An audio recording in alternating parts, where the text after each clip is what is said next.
안녕하십니까. 한밭대학교 김태훈입니다. 이번 강의에서는 그래프와 관련된 알고리즘 두 가지에 대해서 배우는 시간을 가지려고 합니다. 첫 번째는 바로 여기 적혀 있는 것처럼 최단 경로 문제를 푸는 알고리즘이 되겠고요. 두 번째는 어떤 주어진 그래프의 모든 정점을 방문하는 작업인 순회 알고리즘에 대해서 배워보려고 합니다. 지금은 간단히만 말씀드리려고 하는데, 아까도 잠깐 말씀드린 것처럼 이거는 여러분께서 반드시 숙지하고 계셔야 되는 개념 중에 하나입니다. 우리가 나중에 자료 구조나 알고리즘 같은 걸 배울 때에도 실제로 구현을 해야 되는 알고리즘이 되겠고요. 여러분께서 나중에 뭐 코딩 테스트나 이런 것들을 응시하시게 될 기회가 있을 걸로 아는데, 그럴 때에도 빈번하게 나오는 문제이기 때문에 꼭 정확하게 기억을 해주시면 좋을 것 같습니다. 그래서 굳이 1학년 과목임에도 불구하고 한번 가져와 봤습니다. 먼저 최단 경로 문제라는 것은 shortest path problem이라고 이렇게 영문으로 표현을 하고요. 가중 그래프를 구성하는 연결선들의 가중 치합이 최소가 되도록 하는 경로를 찾는 문제. 뭐 이런 식으로 되어 있는데, 뭐 이거 다 그냥 생략해도 괜찮습니다. 그냥 어떤 A라는 지점에서 여러 개의 노드를 거칠 거예요. 경로라고 했잖아요. 경로는 아까 이제 말씀드린 것처럼 V1, V2, 그래서 VN까지 가는 경로가 있을 건데, 뭐 요 개수는 달라질 수가 있습니다. 지나는 정점의 개수는 달라질 수가 있는데, 아무튼 V1에서 VN까지 갈 때 웨이트의 어떤 서메이션이 최소가 될 수 있도록 경로를 찾아달라라는 게 되겠습니다. 그래서 A에서 어떤 B라는 포인트로 갈 때 최소의 웨이트를 구성해달라라는 문제가 되겠습니다. 그래서 우리가 예를 들 때도 이렇게 한 도시에서 다른 도시로 이동할 때 최단 거리를 찾는 문제, 이런 식으로 얘기를 할 수가 있고요. 그리고 알고리즘 과목이 아니고 이산수학 과목이죠. 우리가 이번 그래프 맨 처음을 시작할 때도 잠깐 말씀드렸던 게, 우리가 기지국에서 어떤 패킷이 다른 곳, 뭐 서버로 갈 때 이런 것들을 말씀드렸습니다. 그래서 뭐 1번으로 가는 길이 있고 2번으로 가는 길이 있고 3번으로 가는 길이 있고, 패킷, 내가 전송한 카톡이 결국 어떤 기지국에 도착을 해가지고 유선망을 타고서 카톡 서버로 이렇게 갈 거예요. 근데 갈 때도 막 갈림길들이 엄청나게 많을 거란 말이에요. 그래서 이런 것들을 실제로 라우터라고 부르는 장비인데, 라우터에서 경로를 재설정하는 일을 라우팅 해준다라는 식으로 표현을 합니다. 그래서 이 라우팅 맵을 다 가지고 있는데, 이런 라우팅 맵, 즉 패킷이 여기서 이쪽으로 갈 때, A에서 B로 갈 때 어떤 경로로 가는 게 가장 빠른지, 이런 것들을 구할 때에도 다음과 같은 똑같은 문제를 풀게 되는 겁니다. 그래서 크게 최단 경로 문제는 제가 여기 적어 놓은 것처럼 두 가지로 일단 나누어 놓았습니다. 첫 번째로 단일 시작점 최단 경로라는 것은 하나의 포인트로부터 이 포인트를 제외한 나머지 포인트로 가는 모든 경로들을 한 번에 구하는 알고리즘이 되겠습니다.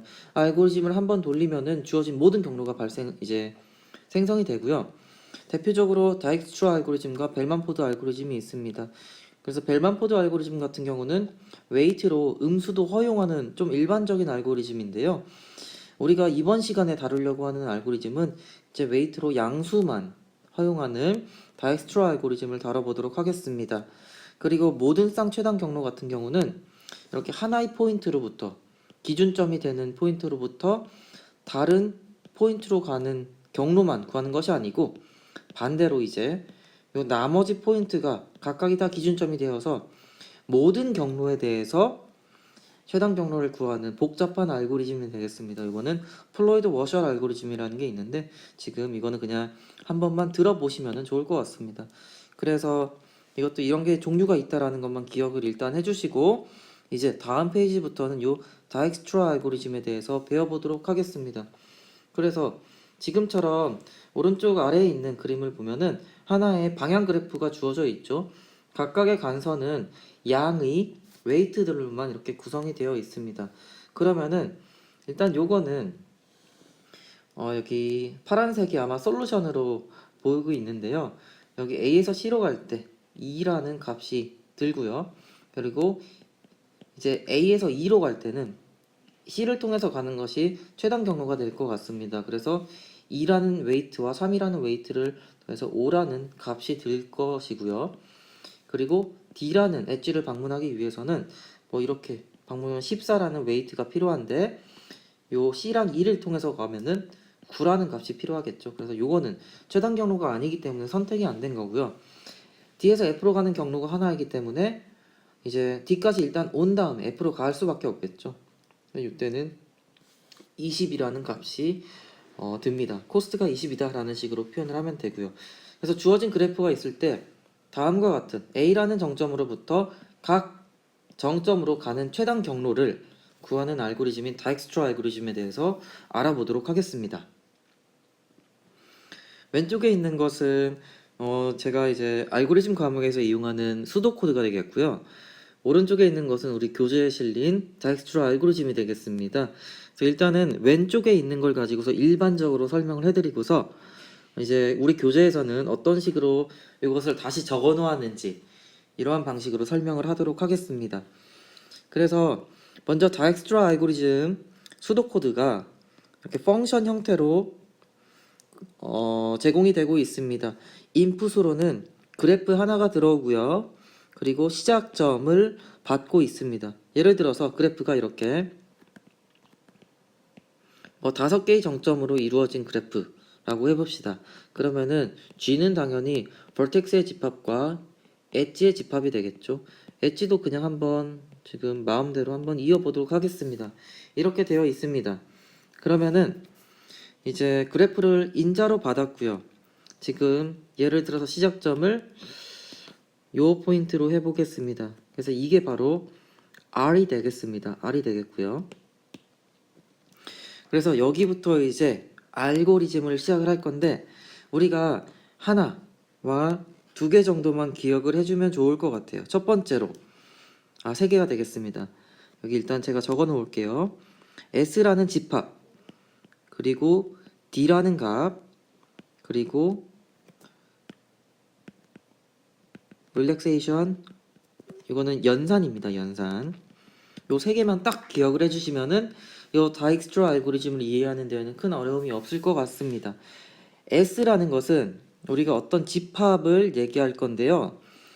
결과적으로 최종적으로 S는 V와 같아집니다. 즉 여기 총 5개의 엣지가 있는 상황이죠.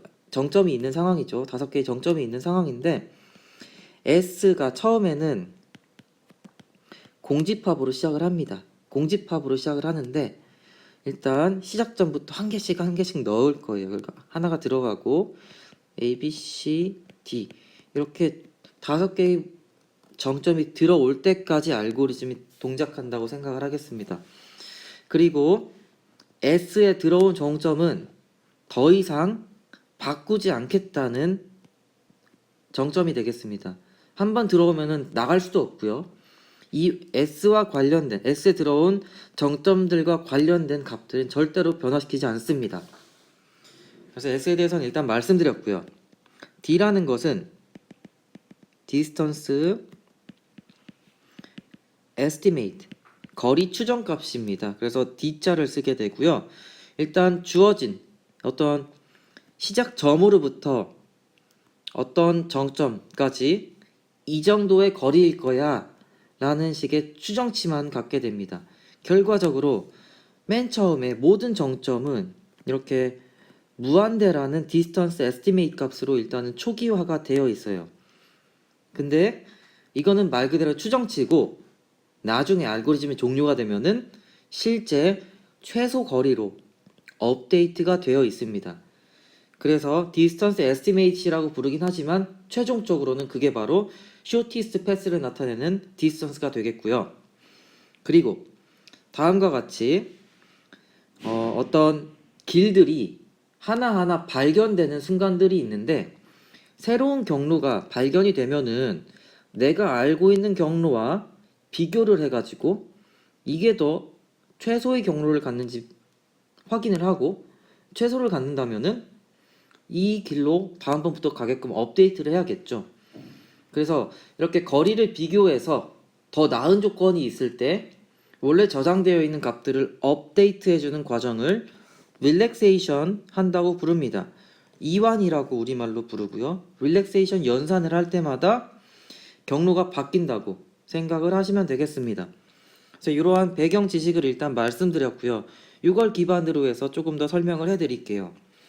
S라는 어떤 집합은 처음에 공집합으로 시작을 한다고 했습니다.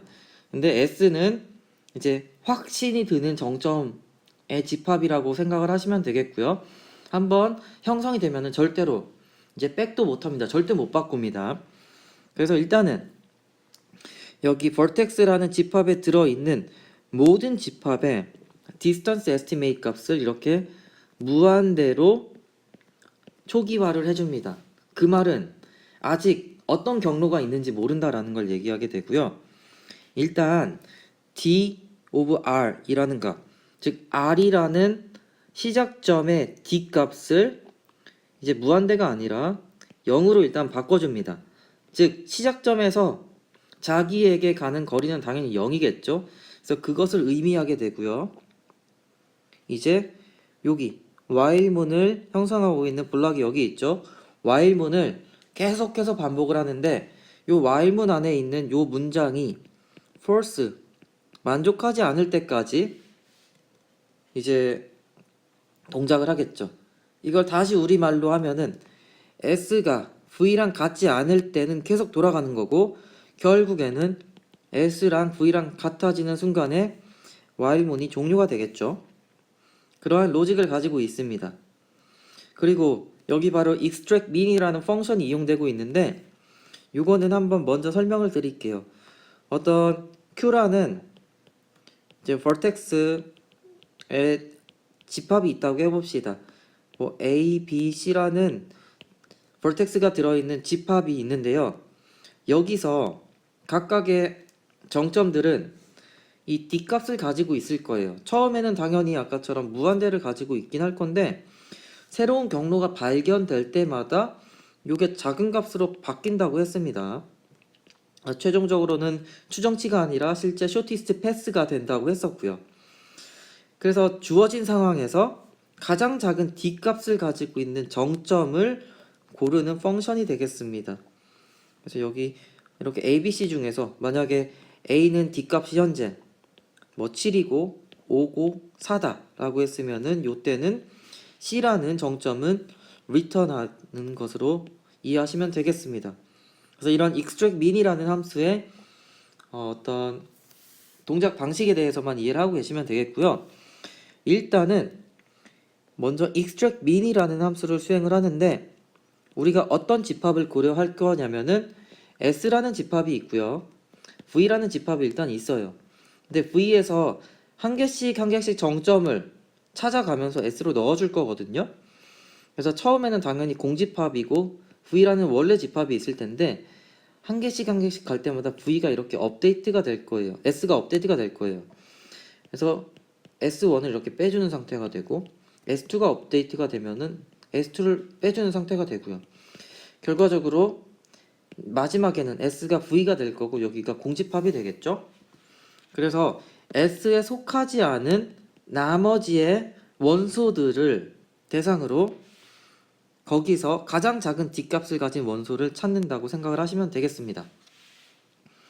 그래서 일단 처음부터 딱 보면은 일단 V-S 자체, S는 공집합이었기 때문에 V-S는 V가 그대로 들어가고요. 여기서 모든 D값을 여기서 이렇게 비교를 해보면은 가장 작은 건 얘죠. 원래 시작점입니다. 그래서 U라는 것은 사실 시작점이 되겠고 S라는 집합에 이렇게 유니온, 합집합 연산을 통해서 시작점을 넣어줍니다. 현재 여기 U라는 원소는 R을 얘기하고요. 그리고 여기를 보면 굉장히 중요한 부분인데 여기가 바로 릴렉세이션을 해주는 부분이고 새로운 경로가 있는지 없는지 탐험을 하는 부분이 되겠습니다. 그래서 이제 시작점으로부터 즉 현재는 U라는 기준점이 시작점일 뿐이지 아무튼 기준점으로부터 인접한 정점들을 살펴봅니다. 그래서 여기 L sub U라는 것은 U라는 정점에 연결된 정점들의 집합이다. 여기서 보시면은 현재 U는 R이죠. 그래서 요거 이렇게 세 개의 정점들이 바로 L of U를 구성을 하고 있고요. 여기에 있는 모든 정점에 대해서 for each V 하나의 원소인데 모든 원소를 다 볼 거예요. 모든 원소를 볼 건데 일단은 해당 원소가 V-S라는 집합, 즉 S라는 곳에 들어가 있지 말아야 됩니다. 현재 S라는 집합은 여기 이렇게 표현이 되어 있고요. 근데 여기서 보면은 이제 D of V라는 것은 어떤 기준점이 되고 있는 노드 V, 현재 여기는 R이라고 적어놨지만 U입니다. 여기서는 이제 dv 값보다 요 du가 가지고 있는 값에다가 요 웨이트를 더할 거예요. 웨이트 6,v라고 이렇게 표현이 되고 있는데 즉 v라는 곳에 갈 때 d of u를 통해서 가는 게 더 나은 값을 가진다면은 그 의미가 됩니다. 즉 v를 가긴 할 건데 u를 통해서 가는 거예요. u를 통해서 가고 u가 가지고 있는 이제 최소의 값과 u에서 v로 갈 때 드는 웨이트 값을 비교해 가지고 더 낫다고 판단이 되면은 이제 d of v를 업데이트를 해줍니다. 그리고 이제 요거는 패스를 저장하는 부분이에요. 그래서 v를 갈 때 앞에 있는 u라는 정점으로부터 왔다 라는 식으로 인덱스를 저장해 준다고 생각을 하면 되겠습니다. 그래서 요거는 다시 한번 보면은 우리가 어떤 미니멈 값을 찾거나 그런 맥스 값을 찾거나 하는 알고리즘에서 쓰는 간단한 로직이 있고요. 근데 조금 차이점은 바로 일단 먼저 if문이 하나가 더 들어가요. 그러니까 내가 일단 인접한 정점을 보긴 할 건데 해당 정점을 이미 S라는 집합에 포함이 되어 있는지 안 되어 있는지 살펴보고서 S라는 곳에 포함이 되어 있지 않다면은 그때 이제 한번 비교를 시작해 보겠다라는 의미가 되겠습니다. 그래서 예를 들어서 여기서 웨이트가 7, 5, 4라고 했을 때 요 각각의 세 개의 정점이 가지고 있는 D값은 무한대에서 4, 5, 7로 업데이트가 되겠죠. D of U는 0으로 이미 되어 있었기 때문에 0 플러스 7, 그리고 0 플러스 5, 0 플러스 4 이런 식으로 일단 업데이트가 되고요. 그리고 다시 while문으로 돌아옵니다. 그러면은 S라는 게 지금 여기만 있었으니까 나머지 4개의 원소가 V-S에 들어와 있는 상황이고요. 여기서 가장 작은 D값을 갖는 정점은 얘가 되겠죠. 그래서 이렇게 하고서 얘를 이제 S에 포함을 시켜줍니다. 그러고서 이제 동일한 역할을 해요. 요 새로운 정점으로부터 갈 수 있는 인접한 정점만 살펴보면 되는데 얘를 통해서 갈 수 있는 정점은 요거밖에 없죠. 왜냐면은 S에 들어있는 것은 더 이상 바꾸지도 않을 거고 여기 if문에 보면은 S에 들어있는 것은 방문을 하지 않게끔 되어 있습니다. 그래서 지금 요 O라고 적혀있는 요 정점이 지금 현재 요거는 O로 되어 있는데 요 4를 통해서 가는 것과 비교를 해주면 됩니다. 현재 D of U는 4인데 웨이트 6,v가 만약에 0.5라고 하면은 이걸 통해서 이렇게 가는 게 그냥 이렇게 직접 가는 것보다 더 작은 값을 갖겠죠. 그래서 이때는 업데이트를 해주면 된다. 릴렉세이션을 해주면 된다. 이런 식으로 이해를 해주시면 되겠습니다. 그래서 일단 러프하게만 이렇게 설명을 드렸어요. 굉장히 시간이 오래 걸린 것 같은데요. 이따가 그림을 통해서 다시 한번 말씀을 드릴 거긴 합니다. 그럼 이제 오른쪽에 있는 교재에 있는 것과 한번 비교를 해드리려고 하는데 여기는 이제 이 알고리즘은 정점 1에서 방향 그래프의 모든 정점으로의 최단 거리를 계산한다 라고 되어 있죠. 그래서 기준점 R이 여기선 정점 1이 되겠고요.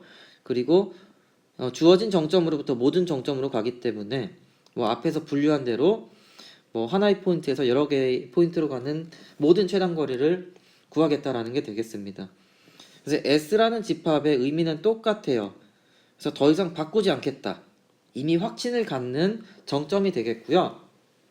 그리고 D값을 뭐 이렇게 다 초기화를 해줍니다. 그래서 뭐 C값을 뭐 맨 처음에 무한대로 둬도 괜찮고요. 그리고 여길 보면은 사실 여기까지는 초기화하는 작업이고 여기부터는 이제 뭐 여기 적혀 있죠. V-S라는 집합에서 D값이 가장 작은 vertex W를 골라라. 그럼 여기서 W가 골라지는 거고요. add W to S 해서 여기는 S는 S랑 이제 W를 이렇게 유니온 해주는 작업이 되겠습니다. 왼쪽에 있는 것과 동일하죠. 그리고 이제 each vertex V-S에 있는 모든 이제 집합에 대해서 모든 vertex에 대해서 여기는 구하고 있습니다. 약간 차이점이 있는데 이제 인접한 정점들만 고려해 주는 게 이게 되겠고요. U라는 게 이제 W가 여기서 구해졌으면은 W의 인접한 정점들만 여기서는 고려해 주고 있는데 여기서는 그냥 V-S에 있는 모든 정점들을 다 업데이트를 해주고 있습니다. 그래서 사실 이렇게 해도 괜찮긴 한데 이렇게 해주는 게 연산 횟수가 조금 더 줄어들겠죠. 그래서 아무튼 왼쪽과 오른쪽을 이렇게 비교해 보시면서 한번 이해를 해주시면 좋을 것 같고요. 이제 바로 다음 페이지에서 그림을 보면서 한번 더 말씀을 드릴게요.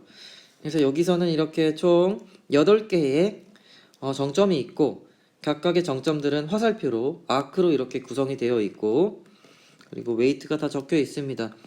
그래서 여기 R이라고 적혀 있는 노드부터 시작을 하는데요.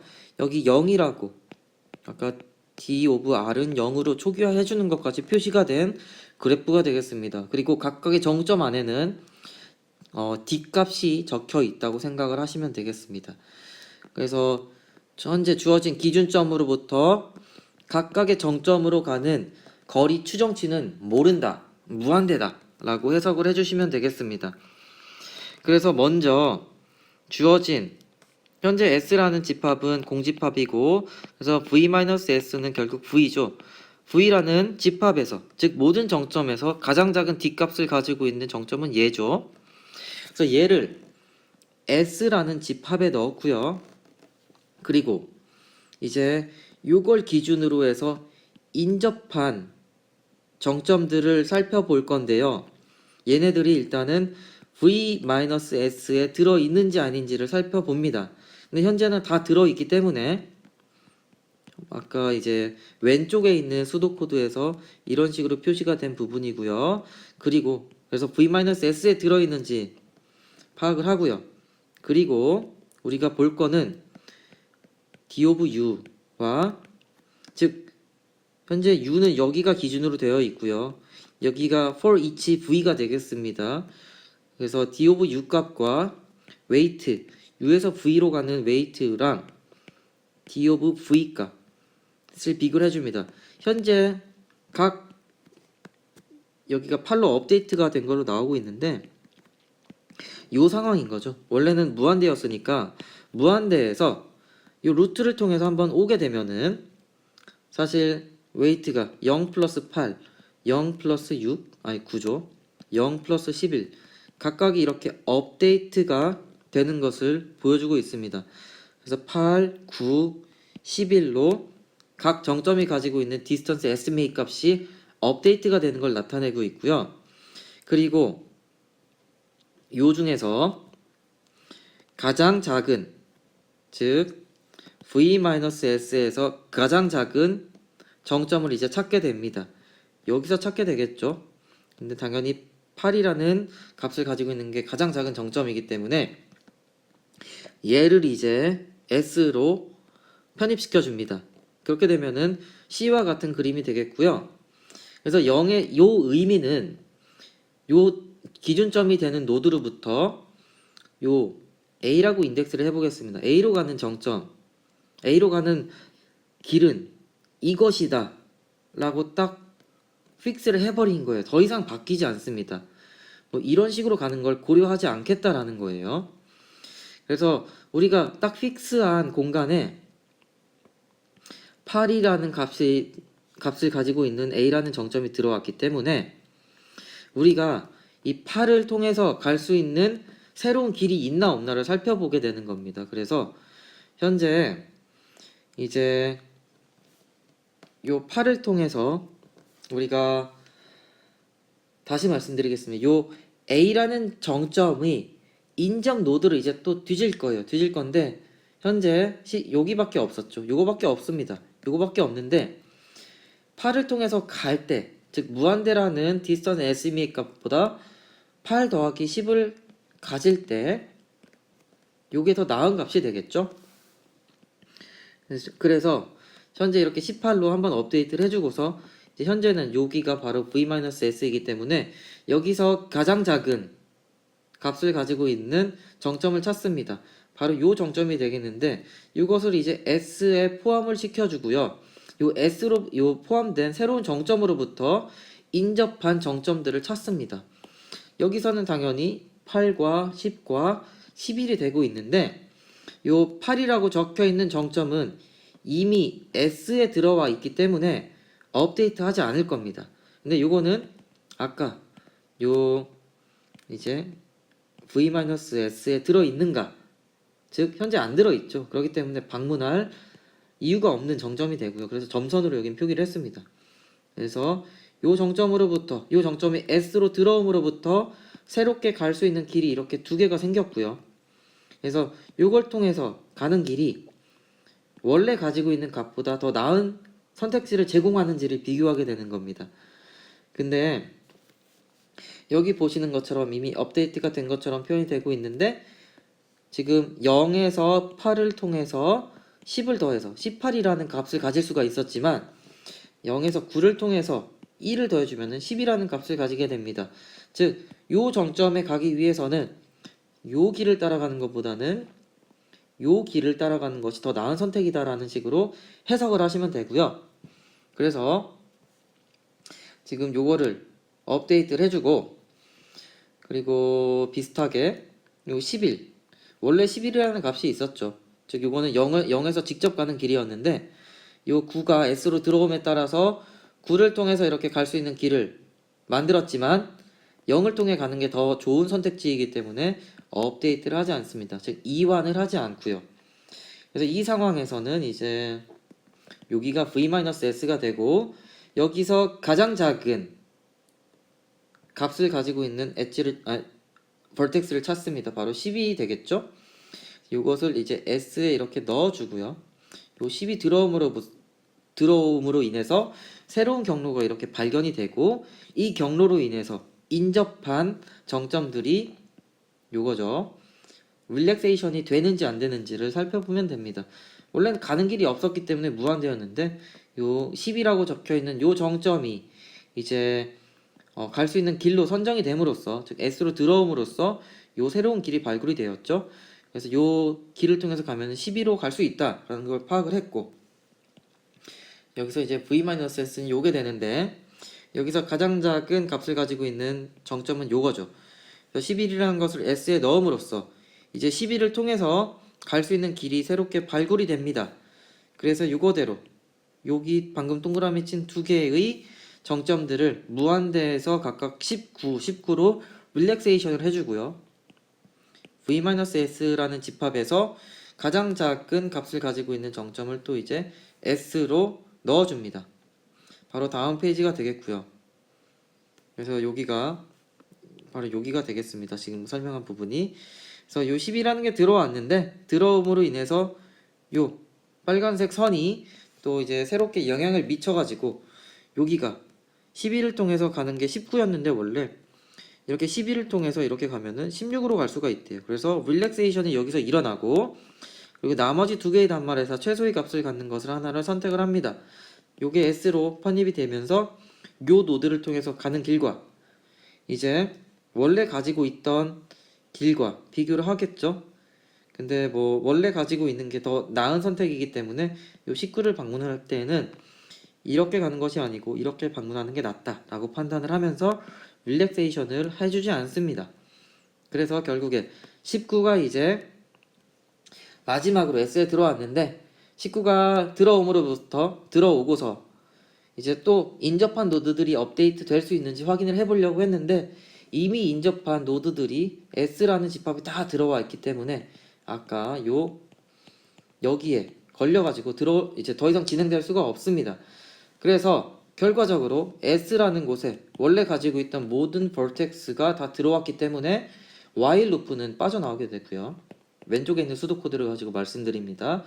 그래서 이렇게 알고리즘이 종료가 되면은 각각의 정점에 적혀 있는 distance estimate 값이 사실은 shortest path가 되게 됩니다. 그래서 각 정점을 이제 relaxation, 이완 작용이 일어났을 때의 값을 이렇게 기억을 해주시면 되겠고, 요 이완 작용을 일으키게 한 연결선이 있습니다. 새롭게 발견된 길이 있죠. 그것들을 이렇게 빨간색으로 표시를 하면 됩니다. 그러면은 여기 갈 때는 이 길을 이용하면 되고, 이쪽에 있는 것들은 이쪽 길을 이용하면 되고, 이렇게 이용하면 된다 라는 식으로 최단 경로가 이제 구해질 수가 있습니다. 그래서 저는 이걸 그래피컬하게 이렇게 설명을 드렸는데, 교재에서는 아마 이제 오른쪽에 있는 수도 코드를 가지고서 설명을 할 거예요. 그래서 요 C값을 계속 이렇게 바꿔가면서 아마 테이블로 표현이 되고 있는 걸로 알고 있고요.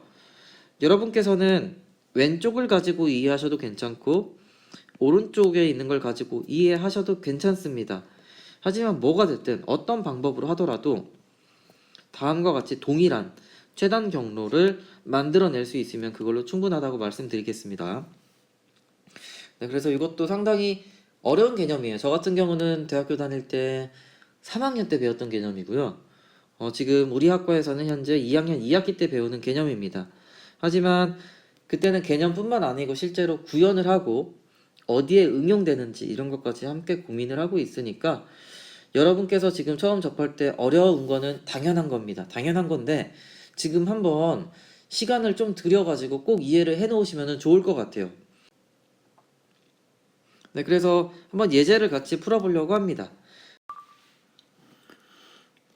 교재 예제 7-14번입니다. 다음 주어진 가중 그래프에서 정점 1에서 다른 모든 정점 사이의 최단 경로를 구하라라는 문제가 있는데 요거는 뭐 당연히 다익스트라 알고리즘을 이용해서 구할 수 있겠죠. 그리고 추가적으로 정점 1에서 정점 3까지의 최단 경로를 구하기 위해서 알고리즘이 언제 종료가 되는지 생각해 보라고 한번 사이드 질문을 남겨놨으니까 여러분께서도 한번 같이 생각을 해보시면 좋을 것 같습니다. 그래서 일단 여기는 정점 1에서부터 시작을 하니까 일단 R이라고 한번 적어 놓고요. 그리고 D of R은 일단 0으로 초기화를 합니다. 그리고 나머지 노드들 같은 경우는 일단 D 값을 distance estimate 값을 무한대로 일단 이렇게 초기화를 해놓고서 그리고서 이제 extract mean 펑션을 돌리겠죠. 즉 주어진 단말 중에서 가장 작은 D 값을 가지고 있는 정점을 선택해서 S에 넣어줍니다. 그러면은 요 S에 어떤 정점이 들어옴으로 인해서 요 정점을 통해서 갈 수 있는 길이 이렇게 세 개가 생기겠죠. 그러면은 요 세 개의 정점에서는 릴렉세이션이 일어날 수 있는 여지가 생깁니다. 즉 원래의 디스턴스 값이 무한대라는 것은 경로가 아직 모르는 상태였는데 길이 일단 생겼어요. 그래서 0 플러스 10으로 하면은 여기는 10으로 릴렉세이션이 일어나고요. 여기는 0 플러스 30, 즉 30으로 릴렉세이션이 일어나고 여기는 0 플러스 100인 100으로 릴렉세이션이 일어납니다. 그리고 그 다음에 우리가 해줘야 되는 거는 S가 아닌 S에 속한 원소가 아닌 V-S에 들어있는 모든 원소에 대해서 이제 가장 작은 D값을 가지고 있는 노드를 찾아주면 됩니다. 바로 요게 되겠죠. 인덱스 2를 가지고 있는 노드가 되겠고요.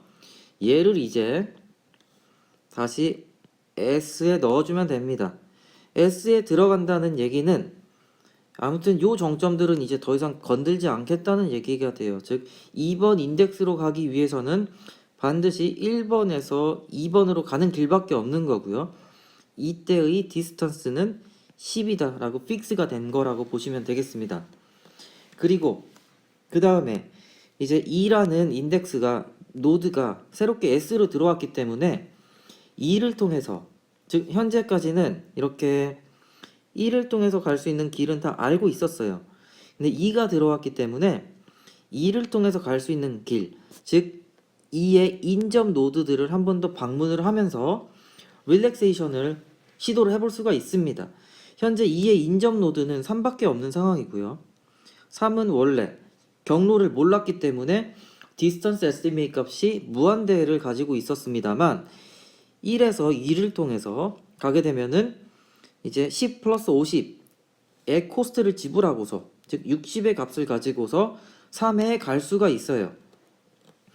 그래서 이 상황에서 또 이제 v-s는 3번, 4번, 5번의 원소를 갖는 집합이 되겠고, 여기서 가장 작은 디스턴스 에스티메이트 값을 갖는 원소를 정점을 고르면 됩니다. 그래서 여기서는 이제 요 30이라는 값을 가지고 있는 요 4라는 이 노드가 선택이 될 거고요. 이제 S라는 것은 다시 이렇게 업데이트가 됩니다. 그래서 4라는 정점이 S로 들어옴으로 인해서 4를 통해서 갈 수 있는 길이 새롭게 열리겠죠. 그래서 요것과 요 길을 이제 테스트를 해주면 되는 건데, 현재 요 왼쪽 같은 경우는 1번, 2번, 3번 루트로 올 때 60의 코스트를 지불해야 되는데 4번을 통해서 이렇게 딱 와버리면은 30 플러스 20 해가지고 50이라는 코스트만 지불하면 되죠. 그래서 D값이 여기서 한 번 더 업데이트가 되고요. 그리고 5라는 인덱스를 가지고 있는 이 정점을 보면은 100이라는 값, 즉 1에서 직접 오는 것보다는 30 플러스 60, 엄청 좋은 값은 아니지만 한 번 더 여기서 업데이트가 될 수 있는 여지가 있습니다. 그래서 이 4가 현재 S로 들어옴으로 인해서 나머지 V-S에 있는 모든 정점에서 릴렉세이션이 이렇게 일어나게 되고요. 그리고 요 두 개의 정점 중에 작은 D값을 가지고 있는 3을 이제 또 선택을 하게 됩니다. 선택을 해서 S에다가 이렇게 넣어주는 거죠. S가 이렇게 바뀌었습니다. 현재 V-S에는 이제 5밖에 없는 상황이고요. 그래서 요 3이 들어옴으로 인해서 새로운 경로가 이렇게 또 들어오게 되죠. 그래서 현재 5를 갈 때는 파란색으로 오는 길이 가장 좋은 길이었는데, 요 50 플러스 10은 60이죠. 즉 5를 올 때는 이렇게 1, 2, 3, 5 이런 길을 통해서 오는 것이 훨씬 더 좋은 길이다 라고 판단을 할 수가 있을 것 같습니다. 그래서 여기서 이제 다시 한번 각 정점은 그대로 한번 위치를 시켜 놓고요. 정점에다가는 최소 거리를 한번 적어 보도록 하겠습니다. 여기는 0이 되겠고 여기는 10이죠. 주황색으로 적혀 있습니다. 그리고 3번 자리에는 50이 되겠고 4번에는 30, 그리고 5번에는 60을 적어주면 되는데요. 10번, 즉 10이라는 값으로 릴렉세이션이 될 때는 이 루트를 이용했었고, 50이라는 값으로 릴렉세이션이 될 때는 파란색 이 루트를 이용했습니다. 그리고 여기서 30이라는 값으로 릴렉세이션이 될 때는 연두색을 이용했으니까 이렇게 하면 되고, 그리고 마지막 여기 60이라는 값으로 릴렉세이션이 될 때는 빨간색을 이용하면 됩니다. 그래서 요 길이 되겠습니다. 그래서 지금 제가 1번 정점으로부터 갈 수 있는 모든 최단 경로를 이렇게 구해봤고요. 아무튼 2번 노드로 갈 때는 왼쪽으로 가면 되는데 나머지는 같은 경로상에 위치하는 것을 확인을 할 수가 있습니다. 네, 그래서 이거에 대한 솔루션은 이 정도로 제시를 하도록 하겠고요. 그리고 이거는 제가 정답을 제공하지는 않을 겁니다. 시간 관계상 이거까지는 할 수 없을 것 같고요. 정점 A에서 다른 정점으로 가는 최단 경로를 구하라 라고 되어 있는데, 그래프의 형태를 한번 보시면 좋을 것 같아요. 우리가 그동안 방향 그래프를 가지고서 다익스트라를 적용했었는데, 이렇게 무방향 그래프로 이제 나타나 있으면은 요것을 이렇게 다시 그려주면 됩니다. 그래서 양쪽으로 가는 길이 있었기 때문에 그냥 이렇게 화살표를 바꿔 가지고 다시 방향 그래프로 똑같은 동일한 그래프를 만들어 주고서 여기다가 다익스트라를 적용해 주면은 솔루션이 나올 겁니다. 그래서 이것도 여러분께서 한번 해보시면 좋을 것 같습니다. 그리고 마지막으로 그래프 순회에 대해서 잠깐 다뤄보려고 하는데요. 교재에는 이렇게 깊이 우선 탐색이라는 것에 대해서는 얘기를 하고 있습니다. 여기 이렇게 뭐 수도 코드가 나와 있는데 현재 수도 코드에 대해서는 굳이 아실 필요가 있나 싶습니다. 그래서 이거는 궁금하신 분은 참고를 하시면 좋겠고 설명은 잠깐 해드리도록 하겠습니다. 일단 깊이 우선 탐색, 즉 그래프를 순회한다라는 것은 말 그대로 그래프에 있는 모든 정점을 다 방문을 하는 거예요. 모든 정점을 다 방문을 하는 건데 이걸 방문을 할 때 뭐 시점이 되는 정점이 뭐 있겠죠. 예를 들어 1번이라고 시작을 해봅시다. 그러면은 깊이 우선 탐색은 말 그대로 그냥 밑으로 쭉쭉 내려가는 거예요. 깊이를 우선시한다라는 의미가 되겠고요. 1번에서 갈 수 있는 경로가 두 개가 있어요. 왼쪽으로 가든 오른쪽으로 가든 상관은 없습니다. 그래서 한쪽으로 가기로 이렇게 마음을 먹었으면은 또 2번에서 갈 수 있는 경로가 있죠. 여기서도 2번 이제 4번으로 갈 수가 있고 5번으로 갈 수가 있는데 어떤 걸 선택하든지 아무 상관 없습니다. 예를 들어 4번으로 가는 길을 선택을 했다고 해봅시다. 그러면 4번에서 또 내려갈 수 있는 길이 있죠.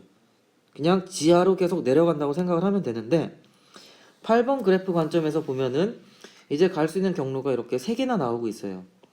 또 갈 수 있는 길 그냥 아무 데나 가면 됩니다. 뭐 이쪽으로 가볼까요? 5번으로 가볼게요.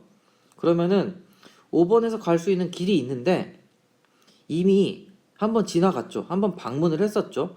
그러면은 이제 더 이상 갈 수 있는 길이 없다고 판단을 하고서 이제 왔던 길을 되돌아갑니다. 되돌아가는데 언제까지 되돌아가냐면은 또 다른 데로 셀 수 있는 길이 나올 때까지 되돌아갑니다. 예를 들어서 지금 한 번만 되돌아가면은 안 갔던 길이 딱 나오죠. 그래서 이 경우에는 한 번만 되돌아가면 되는데 만약에 지금 요게 없다고 생각을 해봅시다. 그러면은 1번에서부터 2번, 4번, 8번을 거쳐서 5번까지 왔었는데 요 길이 없다면은 요 두 개의 길이 없다면은 다시 돌아 나가요. 나가서 이제 안 갔던 길로 이렇게 딱 가게 되는 겁니다. 근데 요거는 뭐 잠깐 지나가는 말로 했던 거고요. 일단 요 길은 있죠. 엄연히 있는 길입니다. 엄연히 있는 길이니까 요거는 그냥 고려 안 하셔도 괜찮고 일단 한 바퀴 뒤로 오고서 이제 다시 갈림길이 두 개가 나왔는데 아무데로 가주면 돼요. 일로 한번 가보겠습니다. 6을 지나서 또 갈 수 있는 길이 있죠. 그리고 3을 지나서 갈 수 있는 길이 있는데 1번 같은 경우는 이미 방문을 했어요. 처음에 방문을 했죠. 그렇기 때문에 일로 갈 이유는 없고 이쪽으로 가서 7을 딱 찍으면 됩니다. 그리고 또 7에서 가려고 하니까 이제 더 이상 갈 데가 없어요. 그러면은 다시 이렇게 쭉 돌아갑니다. 돌아가는데 이제 방문을 다 했기 때문에 결과적으로 이렇게 루트로 돌아올 수밖에 없고요. 그러면은 순회가 끝나게 됩니다. 그래서 지금 예시를 하나 들어드렸던 건데 또 다르게 가도 돼요. 1로부터 오른쪽으로 가도 됩니다. 그래서 화살표를 그려보면은 이렇게 길이 있으면은 그냥 다 가면 됩니다. 더 이상 갈 수 있는 데가 없기 때문에 한번 돌아와서 다시 새로운 길을 개척하고요. 또 그냥 갈 수 있는 데까지 쭉쭉 가면 돼요. 이런 식으로. 이게 바로 깊이 우선 탐색을 통해 가지고 모든 그래프에 있는 노드를 방문한 게 되겠습니다. 그래서 이렇게 깊이 우선 탐색을 이용해서 이제 그래프를 트리로 바꾸게 된 건데 이거는 깊이 우선 트리라고 부릅니다. 이건 트리를 설명할 때 다시 한번 말씀드릴 포인트인 것 같고요. 그래서 DFS 같은 경우는 결국에는 우리가 스택을 이용해서 구현을 할 수가 있는데 우리가 이걸 직접 코딩할 때, 즉 펑션이 콜되는 상황이 결국에는 스택에 쌓이는 것과 동일합니다. 그래서 요거는 그냥 재기적으로만 구현을 할 수가 있어요. 그래서 V라는 것부터 이제 DFS를 시작을 할 건데요. 이거 약자로 DFS라고 많이 부릅니다.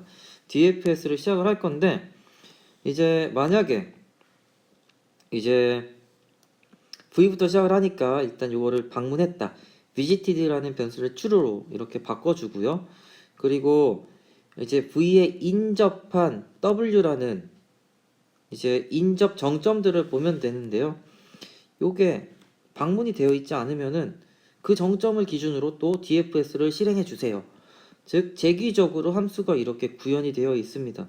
DFS가 DFS를 부르고 또 이게 실행이 되면 결국 1로 오겠죠. 그럼 또 다시 W라는 정점으로부터 또 다시 DFS를 부르게 됩니다. 즉 여기서 DFS를 불렀는데 갈 수 있는 정점이 있기 때문에 또 DFS를 부르고 뭐 이런 식으로 생각을 하시면 되겠습니다. 그래서 이렇게 아무튼 갈 수 있는 데까지 가는 게 DFS가 되겠고, 너비우선 탐색 같은 경우는 옆으로 퍼져나가는 거예요. 동심원을 그린다고 생각을 하면 되겠습니다. 그래서 1번으로부터 시작을 하게 되면은 1번을 기준으로 한 개의 간선으로 연결될 수 있는 정점들을 다 방문을 하게 되는 거고요. 그리고 1을 기준으로 해서 이제 한 개를 다 뒤졌으니까 두 개의 간선으로 연결될 수 있는 정점들을 쭉 방문을 합니다. 그리고 마지막으로는 이제 세 개의 간선으로 갈 수 있는 정점들을 고르면 되고, 이제 뭐 더 있다면은 이렇게 3개, 4개, 5개 이런 식으로 쭉 나가면 됩니다. 그래서 요거 같은 경우는 너비우선 탐색은 다음과 같이 그냥 그림으로만 설명드려도 괜찮을 것 같고요. 여기 교재에는 나와 있진 않지만 수도 코드가 이렇게 나와 있습니다. 실제로 이런 식으로 구현을 하면 되는데, 처음에 초기화를 해요. 아무것도 방문하지 않았다라고 표기를 하는데, 일단 시작하는 포인트 S 여기가 되겠습니다. 뭐 여기부터 시작 정점을 방문했다라고 표기를 해요. 그리고 여기 InQ 그리고 DQ 뭐 이런 개념들이 나오죠. 그래서 Q를 이용하는 어떤 알고리즘인데, 여러분께서는 지금 Q를 잘 모르시기 때문에 뭐 우리가 C 언어를 배울 때도 일부 Q에 대한 과제도 냈던 걸로 기억을 하고, 그렇기 때문에 알고 계실 거라고 생각이 되지만 당장 다룰 내용은 아닌 거라고 생각이 됩니다. 일단은 너비 우선 탐색을 하면은 뭐 한번 적어 보겠습니다. 1, 2, 3, 4, 5, 6, 7, 8 요것도 정답이 되고요. 그리고 2와 3을 바꿔서 적어도 정답이 됩니다. 그리고 2와 3이 바뀐 거에다 더불어서 요 4, 5, 6, 7 요 같은 레벨에 있는 것들은 맘대로 바꿔도 괜찮습니다. 뭐 어떻게 되는 거죠? 5, 7, 6, 4 이런 식으로 적어도 괜찮습니다. 그래서 요것만 기억을 딱 해주시면 돼요. 루트 그리고 첫 번째 간선, 두 개의 간선으로 이루어지는 것, 세 개의 간선으로 이루어지는 것, 네 개의 간선으로 이루어지는 것, 이런 식으로 방문을 하게 된다라고 기억을 해주면 좋겠고, 실제로 너비우선 탐색, 즉 BFS를 구현하기 위해서는 InQ와 DQ, 즉 Q라는 펑션을 이용하게 된다. 즉 자료 구조에서 Q라는 것을 제대로 배우면은 여러분께서는 알고리즘을 배울 때 이것을 직접 구현을 하실 수가 있다 라고 기억을 해주시면 좋을 것 같습니다. 한번 예를 만들어 보았습니다. 주어진 그래프가 있는데 이것을 BFS, DFS를 이용해서 순회하여라 라고 했습니다. 1번으로부터 이렇게 시도를 하면 되는데, BFS는 뭐 간단합니다. 이렇게 한번 돌면 되고, 그리고 두 개의 엣지로 이루어진 요것들을 돌면 되고, 그리고 마지막으로 이걸 돌면 됩니다. 그래서 만약에 이게 뭐 A, B, C, D, E, F, G, H라고 이렇게 되어 있으면은 A, B, C, D, E, F, G, H 순으로 순회를 하면 되는데, 요거 세 개 사이 같은 레벨에 있죠. 하나의 간선으로 이루어지는 곳입니다. 요거는 뭐 맘대로 섞여도 괜찮고요. 요 EFG 두 개의 간선으로 닿을 수 있는 곳들도 맘대로 섞어도 괜찮습니다.